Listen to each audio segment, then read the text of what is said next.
Welcome, curious minds, to the deep dive. Today, we're plunging into one of humanity's most foundational narratives, our own origin story. The big one. Definitely. And what if some of our, deeply held assumptions about this ancient tale, what if they're missing a crucial layer, hiding something richer, maybe more complex? It's a different truth about who we are and where we came from. Exactly. This isn't just about, revisiting a familiar story. It's about really dissecting a profound academic work, one that challenges us to rethink the very genesis of humanity. So we're taking a deep dive into these fascinating excerpts from a text titled Creation's Tapestry, Giants, Adam, and the Genesis of Humanity. Yeah, this source offers, a really thought-provoking rereading of the Genesis account. It really does. It challenges those traditional views, invites us to explore a much broader understanding of creation, maybe the nature of early humanity. And our role within it all. Right. It's a journey into, the nuances of language and context. And it promises to illuminate the familiar in some surprising, academically rigorous ways. Think of this deep dive as maybe like an in-depth review of a scholarly dissertation. Yeah, that's a good way to put it. Our mission is to unpack the author's core arguments, their exegetical insights, their critical in-depth analysis of the biblical text itself. Looking for those aha moments. Exactly. The ones that might reshape our perspective on creation, maybe the meaning of Adam, and, crucially, humanity's stewardship of the earth. We'll be focusing on the specific details, the intricate logic presented in the source material, really showing how the author meticulously builds their case. Drawing out implications that resonate, both with ancient understanding and maybe contemporary thought, too. Prepare for a truly enlightening and probably challenging exploration of our beginnings. Okay, let's unpack this. The source kicks off with a really compelling opening. It does. The author begins by highlighting this common thread. You find it across many ancient cultures. This belief in giants or, powerful, often primordial beings. Right, like the Nephilim and similar figures in other traditions. Exactly. And it notes that the biblical narrative, maybe surprisingly to some, is no different. It references such figures early on. Which immediately sets a different stage. It does. This isn't really about proving giants existed, but more about setting the stage for a fresh look at familiar texts. The author uses this widespread ancient belief almost to signal something, right? Yeah, like maybe our modern interpretations have sometimes overlooked crucial cultural context. Historical context. Leading to maybe a narrower understanding of what the scripture originally implied. It's a really clever way to invite us to read the text with new eyes, acknowledging its ancient roots. And challenging our preconceived notions from the get-go. What's truly fascinating here is how the author uses that initial observation almost like a pedagogical tool. It prepares us for a deeper academic engagement with the text. How? Well, by establishing that the biblical account, it's unique theologically, but it exists within this broader ancient Near Eastern cultural context. Where giants or mighty beings were like a known concept. Exactly. So the author implicitly encourages us to approach its details with an open mind. Like we would any ancient text. Right. This isn't about validating myths per se. It's about showing that the biblical text has layers, cultural resonance, stuff that might not be obvious to us now. It suggests we need a thorough exegetical dive, treating Genesis as a sophisticated ancient document, not just a simple, literal, isolated story. So that observation about giants is like an invitation to critical analysis. Yeah, preparing us to challenge assumptions about other seemingly straightforward terms. Yeah. Terms that might also carry deeper, less obvious meanings. It asks us to consider the original audience's worldview. Absolutely. And that takes us right into one of the source's most compelling linguistic arguments. It focuses on just one pivotal word, Adam. Ah, yes, Adam. The author delivers a real aha moment right off the bat here. They argue that the Hebrew word Adam, which we usually translate as the name Adam, fundamentally means man or humankind. It implies a generic quality, not necessarily a specific proper name, at least not in its earliest biblical use. And that linguistic shift, the author contends, it profoundly redefines how we understand Genesis 1 and 2. It really does. It urges us to consider a much broader perspective on humanity's beginnings. Exactly. And the critical insight here, according to the source, comes from a really meticulous reading of Genesis 5, verses 1 and 2. Okay, what does it say? Well, the English translation goes something like, "On the day that God created man, in the likeness of God he made him, male and female he created them, and he blessed them, and named them Adam on the day when they were created." Name them Adam. Both of them. Both of them. That's what's striking and profoundly significant for the author's argument. God names both the man and the woman Adam in this verse. Wow, okay. That's not usually how we think about it. Not at all. And the author argues this usage suggests the term Adam is employed here to designate the quality of the human genre, you might say, or human beings in general. Rather than a single specific person. Right.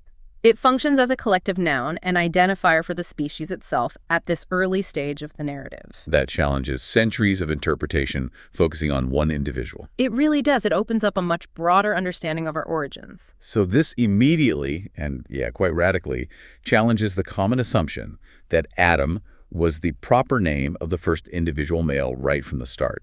Instead, the author posits that Adam functions as a collective noun representing all humanity in a foundational sense. But the argument doesn't just stop with that one word, does it? No, it builds. The source further notes that the genealogies later in Genesis, especially chapter 5, Right, the begets. those lists, they don't list all children born. They specifically highlight certain individuals, the ones through whom God's particular plan unfolds. Okay, so it's selective. Highly selective. And this selective detailing, the author suggests, aligns perfectly with the idea of a broader human population already existing. As opposed to a strict line descending from just one initial couple. Exactly. It's like a family tree focusing only on the line relevant to the main story, right? It implicitly assumes a larger family unit, maybe even multiple families, exist outside that direct line, indeed.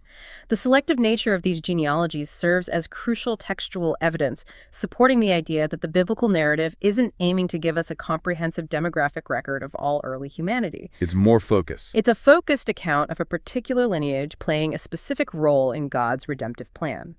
If Adam truly signifies humanity or humankind initially, Then it makes sense there'd be a larger pool to draw from. precisely, it logically follows there'd be a larger population from which specific individuals are then chosen to trace a particular history. This interpretation allows for a more expansive view of early human existence.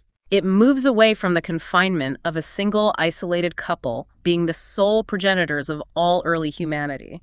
Instead, it envisions a broader canvas of early human presence. With a specific lineage highlighted for its theological significance. Right, and that's a very precise academic distinction, showing the author's careful handling of the text's intent. And the argument for Adam as a collective noun gets even stronger when you look at the earliest passages, right?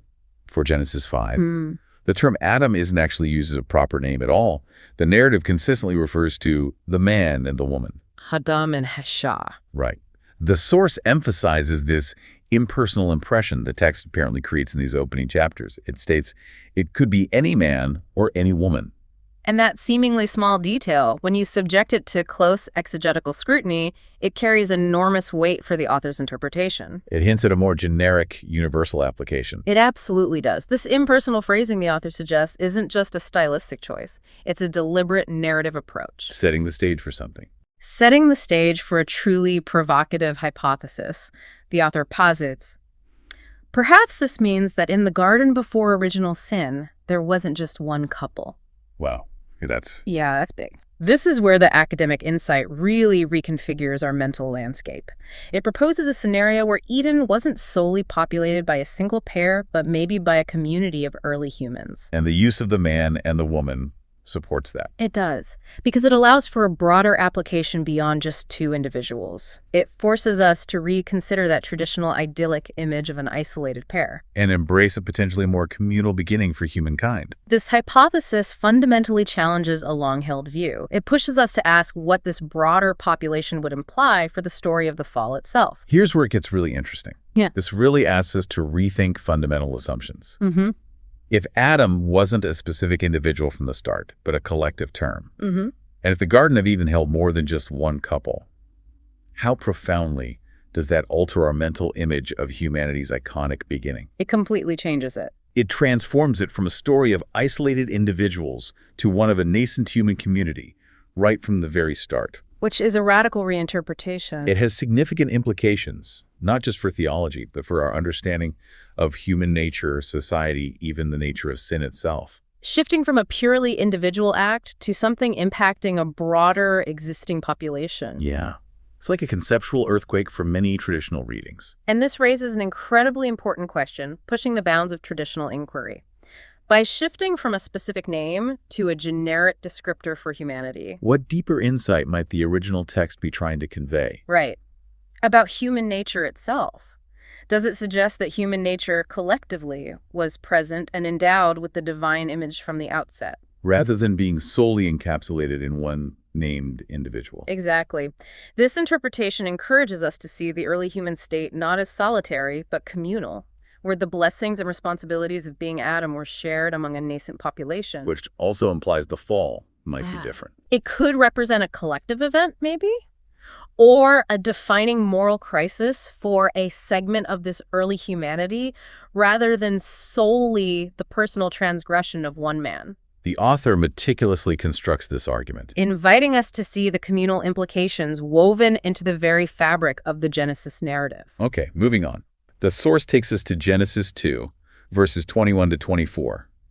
This describes the creation of the woman, how the loon brought her to the man. The rib story. Right. And immediately after, in verse 24, the Lord states, "Therefore a man shall leave his father and his mother and hold fast to his wife, and they shall become one flesh." The institution of marriage. Yes, the source presents this as God instituting matrimony right away within the garden, a foundational ordinance for human society. What's truly compelling here, though, is the author's meticulous observation of a crucial detail. Which is? The command for a man to leave his father and his mother. It's given at a point when, if you follow the singular couple interpretation... There were no fathers or mothers yet to leave.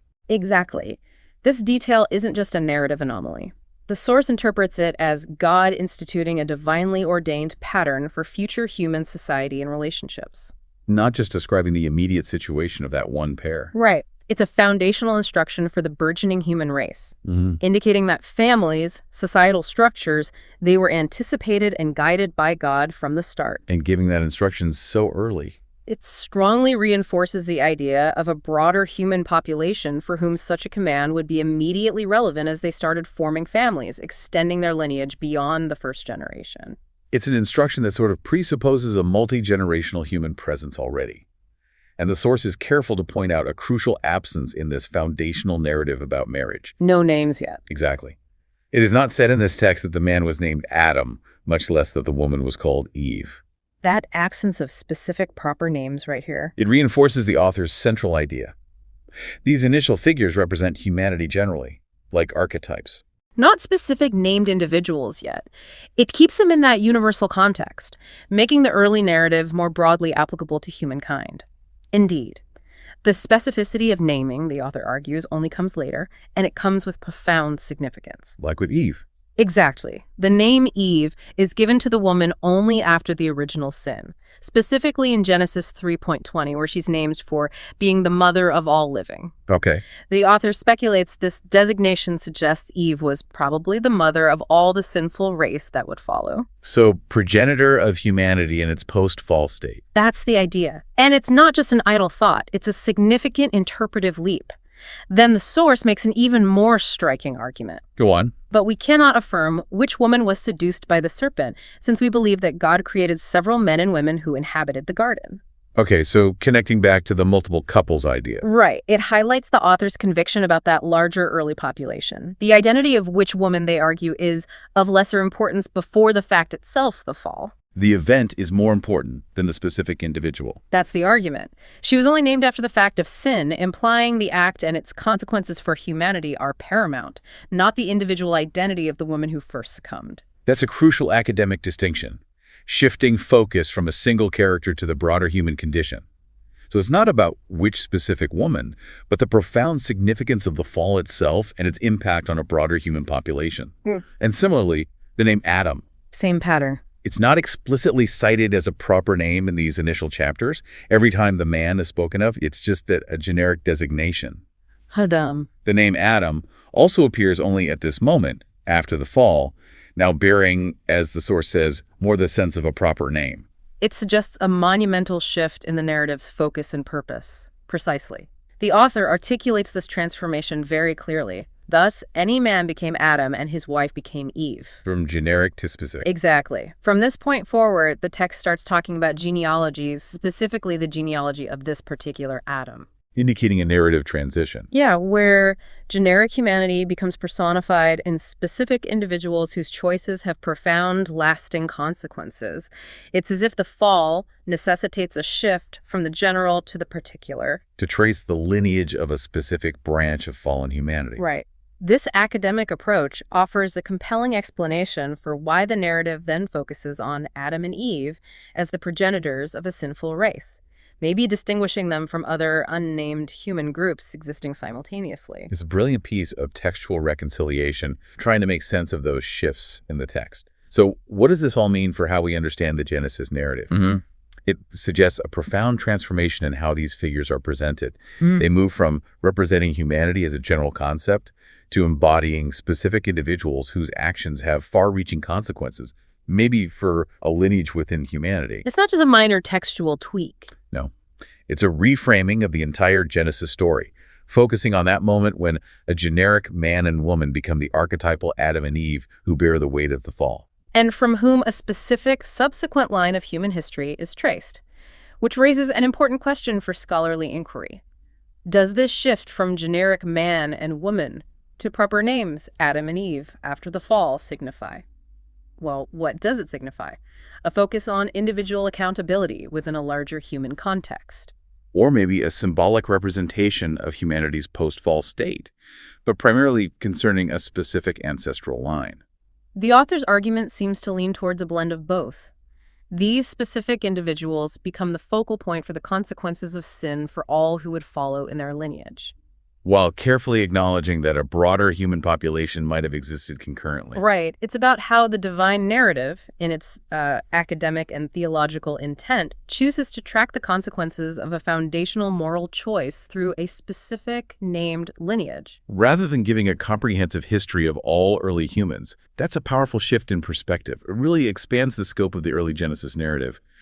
But the source doesn't stop there in challenging our assumptions about early human numbers. No, there's more. It puts forth a compelling argument for the creation of more than just one human couple. And this is based on God's consistent creative pattern. Ah, the abundance argument. Exactly. The author asks us to meticulously observe. By the very way all creation was established, observe. The Lord made everything in abundance. This is presented as a foundational principle the author extracts from the whole creation narrative, like a characteristic signature of divine activity. And it's a truly robust point, drawing from the very character of divine creation as depicted in Genesis 1. The text gives a lot of examples, right? Notes. It notes, for instance, there wasn't just one fruit tree, one fish, one reptile, one bird. No. Instead, the heavens were filled with a great contingent of them stars, Genesis 1.1417. The waters and earth teemed with swarms of living creatures, Genesis 1.20-23, not just a single pair of each. Swarms, contingents, plural. The land produced abundant grass and fruit trees that contain within themselves the seeds to continue bearing fruit and new trees. Genesis 1.912.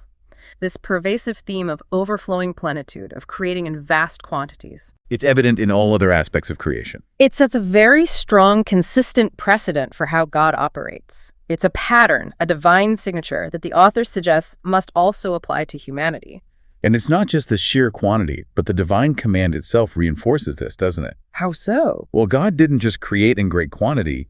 He immediately gave the command to be fruitful, multiply, to the animals in Genesis 1.0-3. Ah, the mandate to multiply. It's not a suggestion, it's a divine imperative. It demonstrates an inherent divine desire for exponential growth, the complete filling of his creation. Implying an inherent design for proliferation built into the very fabric of existence. From the smallest plant to the largest animal, ensuring the earth would be teeming with life. Exactly. So given this undeniable pattern of creation in abundance and that explicit command to multiply, the author argues with pretty compelling logic. What's the deduction? Therefore, given the exuberance with which God created everything that exists, it would be strange if only one couple of human beings were created amidst all that. Certainly not. It just wouldn't fit the pattern. It wouldn't. This logical deduction, derived from God's consistent modus operandi throughout creation, is presented as highly persuasive. Furthermore, the source adds a practical, functional reason. Oh, yeah. One couple could not dominate over all creation. The dominion mandate again. Right. This provides a clear, utilitarian justification for a larger initial human population. To fulfill that divine mandate of dominion requires a collective, distributed effort. To manage, tend, oversee the vastness of creation. A single pair, realistically, could not achieve such a colossal task. That's a great point. How could just two people possibly subdue and have dominion over an entire burgeoning planet? Especially if dominion implies active management, widespread influence. It just doesn't seem practical if the mandate was immediate. Right, and the source reinforces this by looking at the seventh-day narrative. It points to Genesis 2.1. Thus the heavens, the earth, and all their hosts were finished. The host. Yeah. The author provides a meticulous interpretation of that term, host, arguing it encompasses plants, trees, animals, and, crucially, Also human beings. right. Right. The author clarifies this host can't mean angels because they were created much earlier. The whole context of Genesis 1 and 2 relates directly to Earth and the human race. So host is a comprehensive term for all terrestrial created beings and elements. This contextual analysis of host, saba in Hebrew, is vital for the author's academic argument. Why vital?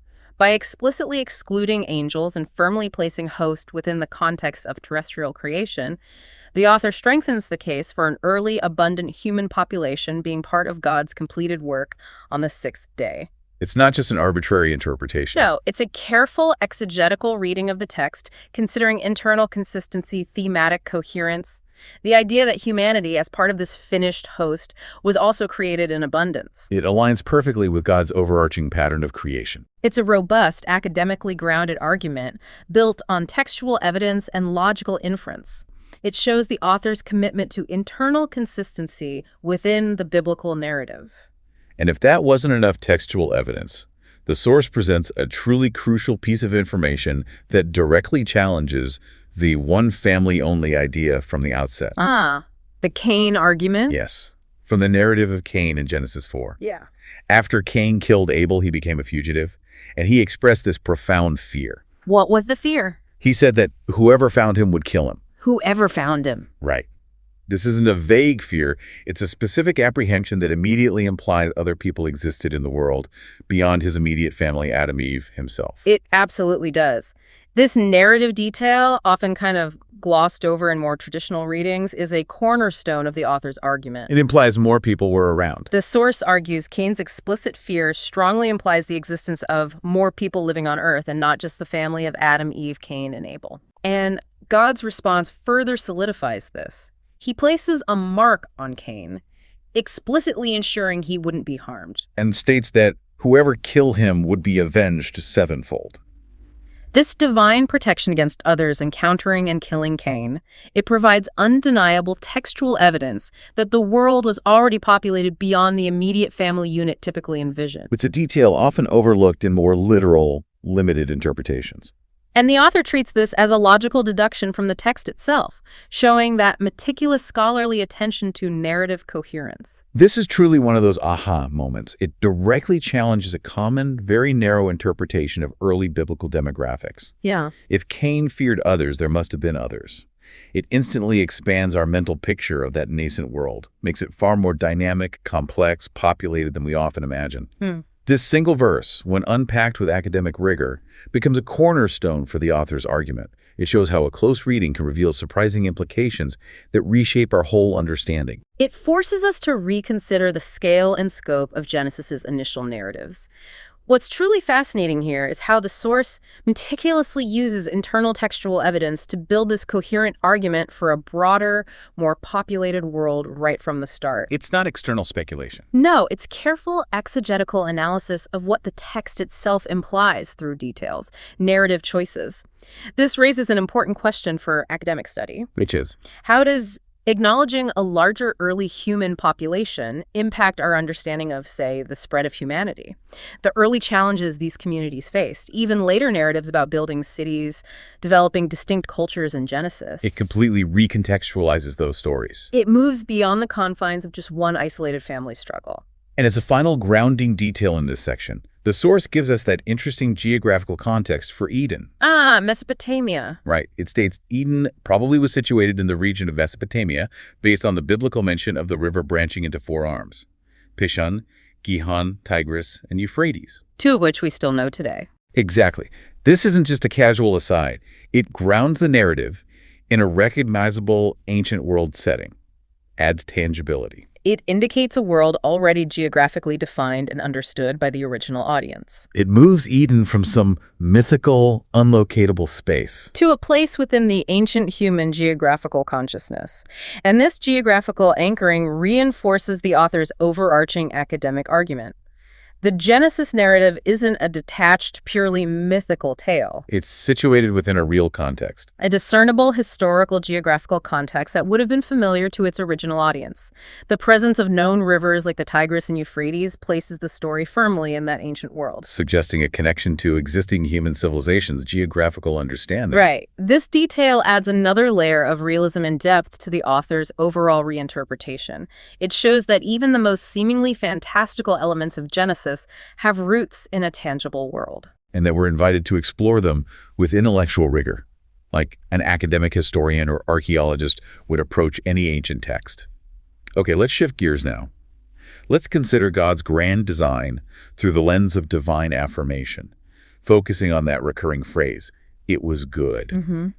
A key phrase. The source brings our attention to how this phrase first appears after God declares, "Let there be light," on day 1. Right at the beginning. The author clarifies this refers to a new type of light, terrestrial light, essential for life on Earth. God rejoiced, the author suggests, as if seeing the first step of a movie of creation. That's a wonderful analogy. It paints a vivid picture of divine anticipation, pleasure in the unfolding creative act.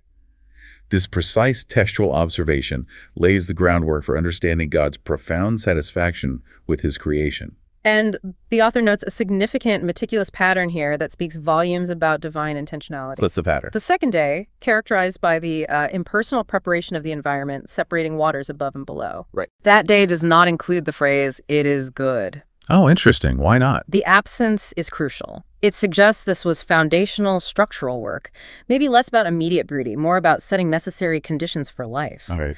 But then on the third day, with the emergence of dry land, seas, then the flourishing of grass, fruit-bearing trees, God rejoices with his movie again, anxious, full of expectation. And the phrase comes back. The text repeats, God saw that it was good. The author describes it like a triumphant and approving refrain. Like a chorus. Exactly. This pattern of "it is good" continues with each subsequent stage until the 6th day.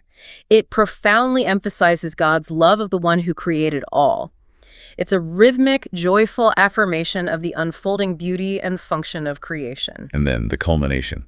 A powerful crescendo in the narrative. The grand finale of the 6 days. Only at the very end of the 6th day, after everything was finished, humanity created. Only then does the text declare, God saw everything that he had made, and behold, it was very good. Genesis 1:31. Very good, not just good. Yes. The author meticulously highlights this distinction, treats it as highly intentional. It's like reaching the triumphant conclusion of that film of creation, realizing the full excellence, the coherence of the entire narrative. With humanity as its crown jewel. Filling God with deep satisfaction, profound joy. The distinction between good and very good is presented as a crucial textual detail, signifying the ultimate perfection, the integrated beauty of the complete creation. This is a beautiful piece of exegetical analysis. It shows how the author pays close attention to those subtle shifts in divine expression vocabulary. The progression matters. It does, from good for individual elements to very good for the completed whole. It underscores the holistic perfection achieved with the creation of humankind as the apex. It tells us God didn't just approve of the parts in isolation, but of the entire interconnected tapestry with humanity at its heart designed to steward it. This deep satisfaction speaks to the divine intentionality and purpose behind every aspect of creation, especially our unique place within it. Highlighting the academic precision with which the author dissects these seemingly minor textual variations to reveal profound theological insights. This brings us directly to man's unique creation and blessing. Genesis 1:27-28. So God created man in his own image. In the image of God, he created them.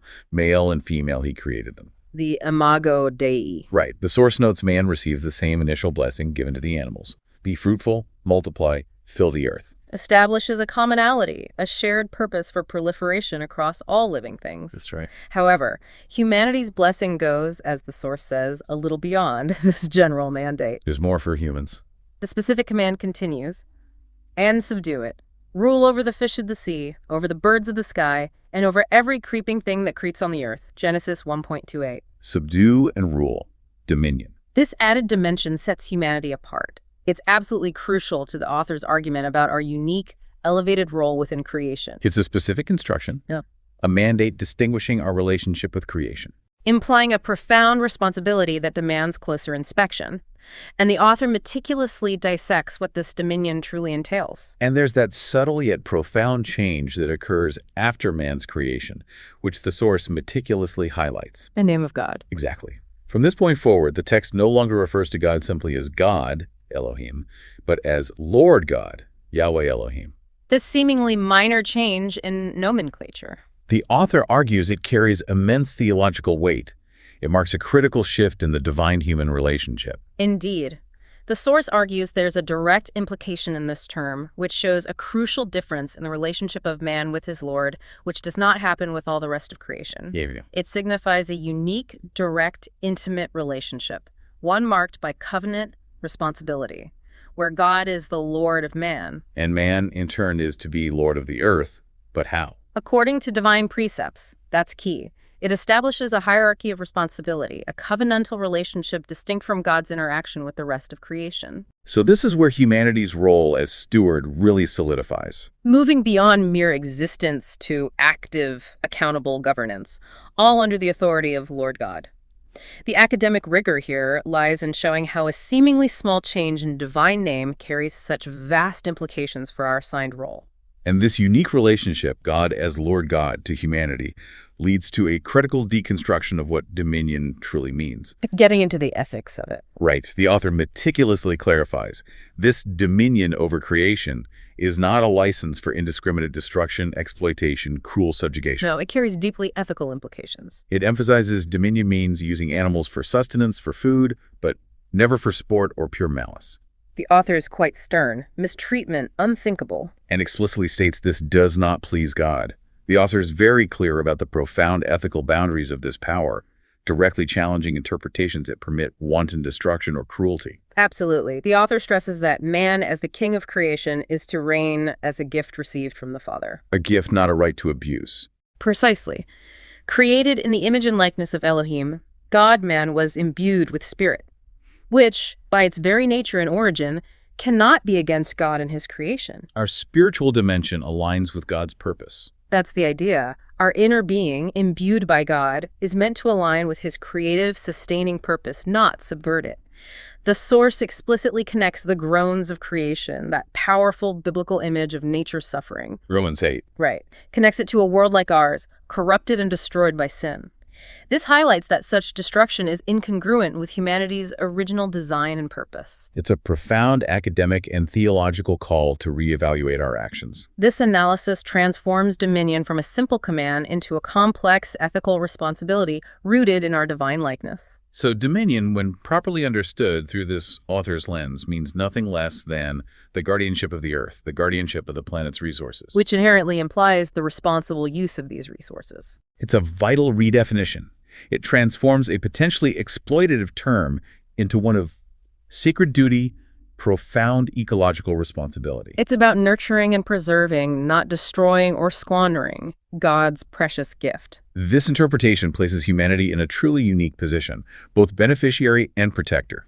And to really solidify this redefinition, the source makes a profound argument against animal extinction, drawing from a pivotal biblical event. Noah's Ark. Exactly. The author states, if God intended the complete extinction of animals, he would not have saved them one by one, pair by pair of each species at the time of the flood. That's powerful internal biblical logic. It is. The narrative of the ark, meticulously preserving all species, is presented as irrefutable evidence of God's profound value for every form of life. Therefore, destroying creation, especially leading to extinction, is framed by the author as disrespecting a greatest and most precious gift from someone very special.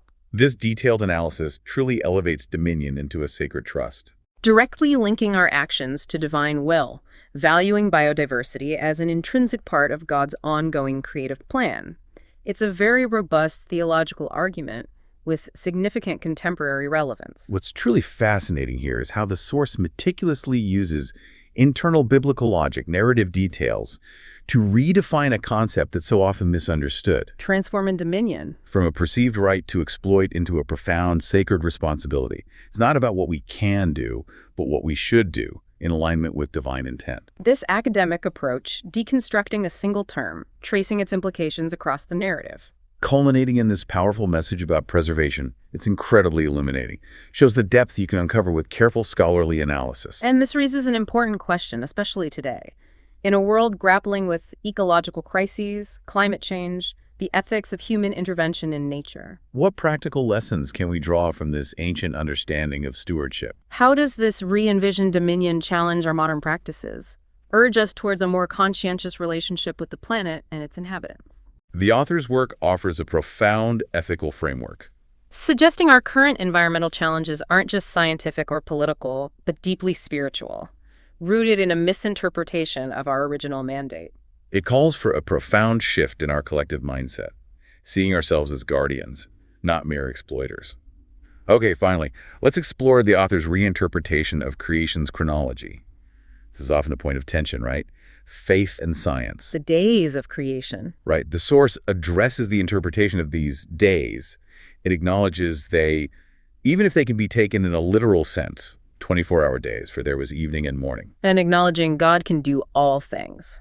But the author argues it is more coherent that the days represent periods of history. Not dismissing one view outright, but finding a more harmonious, expansive understanding. And this interpretation, the source states, aligns more or less ordered with what science explains to us about the history of our planet's formation. Not forcing science onto the text, but finding harmony.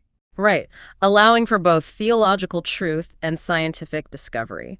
The author posits humans were endowed with intelligence and received the privilege of exploring through scientific investigation part of what God designed. Exploring how things happen. Exactly. Regarding how these events happened and how long he took to execute them. This perspective sees scientific inquiry not as a threat to faith, but as a divine gift, allowing us to understand God's creative process more fully, exploring the mechanisms and timelines of his grand design.